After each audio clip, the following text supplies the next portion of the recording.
শুনতেছি আমরা এই যে পেট্রোল পাম্পের যে কর্তৃপক্ষ আছে ওনার সাথে আমরা কথা বলছি। ওনার তেল পাইছে 10,000 লিটার। ওনার 10,000 তেলের মধ্যে 9,224 লিটার তেল 9,224 লিটার তেল দেওয়া হয়ে গেছে। এই বিষয় নিয়ে আমি আমার সিনিয়র স্যারদের সহ উপজেলা কর্তৃপক্ষ ইউনূস স্যার, এসিলেন স্যার, ওনাদের সাথে বারবার কথা বলছি। এখন ওনার এখানে তেল আছে মাত্র 775 লিটার। এই 775 লিটার তেল অ্যাম্বুলেন্স, ফায়ার সার্ভিস, উপজেলা ইউনূস স্যার, এসিলেন মহোদয় স্যার এবং থানা পুলিশের গাড়ি জরুরি কাজে ব্যবহারের জন্য এই ইউনূস স্যারের নির্দেশে এতটুকু তেল জরুরি কাজে ব্যবহারের জন্য রাখছে।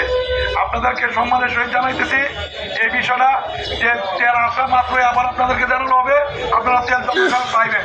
এখন মারাত্মক আমরা কেউ যাতে কোনো এখানে ঝামেলা না করি, বিরক্ত না করি। আপনারা তেল আসলে আবার আপনারা যথাসময় পাইবেন। আপনারা সবাই এই বিষয়টা অবগত রাখেন এবং সম্মানের সহিত যার যার অবস্থান থেকে যার মান সম্মান নিয়ে যার অবস্থান থেকে আমরা সকলেই বদ্ধতা বজায় রাখি। এটা হলো আমার মেসেজ, আমার সিনিয়র স্যারদের মেসেজ। কথা বুঝতে পারছেন?